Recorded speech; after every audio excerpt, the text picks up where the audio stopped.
Hi student. Actually आज हम लोग जो है एक नया टॉपिक पे डिस्कस करने के लिए बैठे हुए हैं।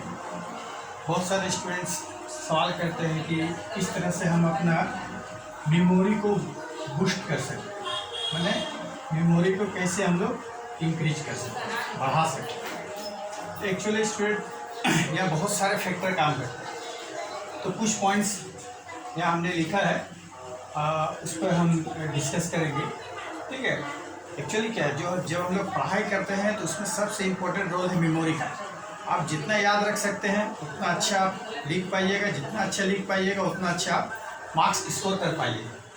तो उस हिसाब से जब कुछ पॉइंट्स हमने लिखा है, और भी बहुत सारे पॉइंट्स हैं, लेकिन स्पेशली अगर इस पर हम लोग काम करें तो हम देखेंगे कि हम बहुत अच्छा अपना मेमोरी में सुधार लेकर आ गए। नंबर 1 क्या है, फिजिकली एक्टिव, यानी कि शारीरिक रूप से आपको एक्टिव होना होगा। आप किसी पार्टिकुलर कोई गेम को चुने, outdoor game, indoor game, outdoor game, cricket, football, ठीक है। आप जिम जा सकते हैं, ग्राउंड में दौड़ लगा सकते हैं, रनिंग कर सकते हैं, वॉकिंग कर सकते हैं। इस टाइप का कुछ एक काम आप चुन लीजिए, उसको आप कंटिन्यू कीजिए। तो फिजिकली एक्टिव होने से आपको फ़ायदा क्या होता है, इससे ब्लड सर्कुलेशन तेज़ी से होता है। और अगर ब्लड सर्कुलेशन तेज़ी से होता है तो क्या होता है कि माइंड में, हार्ट में बहुत जगह ब्लड बहुत ही रफ्तार से आना जाना करते हैं, शरीर के सभी हिस्सों में पहुँचता है। इससे क्या होता है, हम लोगों को मेमोरी में बढ़ोतरी में हेल्प होता है। उसके बाद क्या है, सोशल इंटरेक्शन। सोशल इंटरेक्शन का मतलब है कि हम जिस समाज में रहते हैं वहाँ अच्छे लोगों से मिले, अच्छी बातें करें, ठीक है। और जो सोशल इंटरेक्शन है, खास करके स्टूडेंट लोगों के लिए बहुत ज़्यादा सोशल इंटरेक्शन करने की आवश्यकता नहीं है। आप लिमिटेड में रखें। जो आपका दोस्त है, आपके जो रिलेशन में है, जो रिलेशन में करीब होते हैं, उनसे आप बातचीत करें, ठीक है ना। तो अगर हम उनसे अच्छे से बात करते हैं तो उससे भी हम लोगों की याददाश्त बढ़ती है।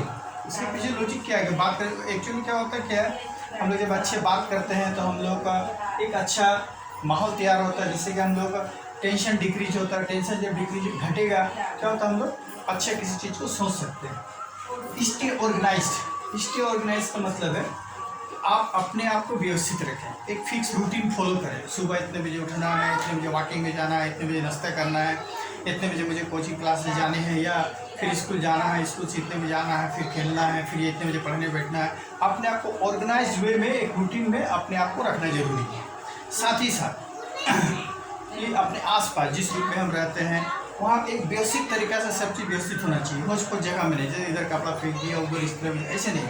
आप जहाँ पढ़ रहे हैं वो जगह, वो टेबल, वो जगह आपका व्यवस्थित होनी चाहिए, सब चीज़ सलीके से रखी होनी चाहिए। Get enough sleep. उसके बाद जो सबसे इम्पोर्टेंट है, सोने का जो टाइम, सोने का जो समय हो वो आप फिक्स निर्धारित रखें। आप 10, साढ़े 10, 11 बजे सोते हैं, 7 घंटा, मिनिमम 7 आवर्स तो आपको सोने की ज़रूरत है।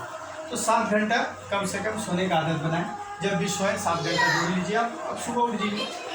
उसका ईट अ हेल्दी डाइट, खाना, ये बहुत ही इम्पोर्टेंट है। फूड, हम लोग ज़्यादातर क्या होता है, बहुत सारे बच्चों को देखते हैं कि हड़बड़ी में कोचिंग जाने हैं, ट्यूशन जाने हैं या स्कूल जाने हैं, सुबह का नाश्ता स्किप कर देते हैं, नाश्ता नहीं करते हैं, सही से पानी नहीं पीते हैं, जो कि एक लंबे अंतराल, कुछ समय के बाद वो जो खाना जो हमने नहीं खाया, जो कमी की, आगे जाकर के हम लोगों को शारीरिक रूप से काफ़ी नुकसान पहुंचाता है। चक्कर दे के गिर जाते हैं, तो धूप में चल नहीं पाते हैं, या थोड़ा सा शरीर चढ़े थक गए।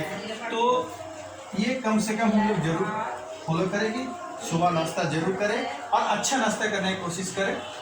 तो सब दोपहर का खाना समय पे लें, रात का खाना समय पे लें।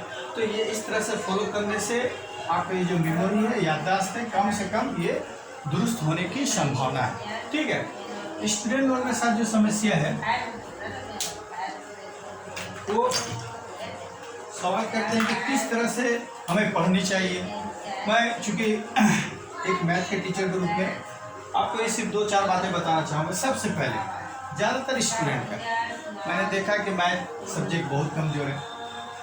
तो ये मैथ सब्जेक्ट को ठीक करने के लिए सबसे नंबर 1, आप जो भी विषय, जो चैप्टर जो पढ़ रहे हैं उसका कंसेप्ट को जानिए, ठीक है ना। क्या बोलना चाह रहा है, मान लीजिए मैं त्रिभुज पढ़ रहा हूँ, तो त्रिभुज क्या है, त्रिभुज के गुण क्या है, कितने प्रकार के त्रिभुज होते हैं, वो जब जान जाइएगा तो उससे जो सवाल है आप आसानी से सॉल्व कर पाइएगा।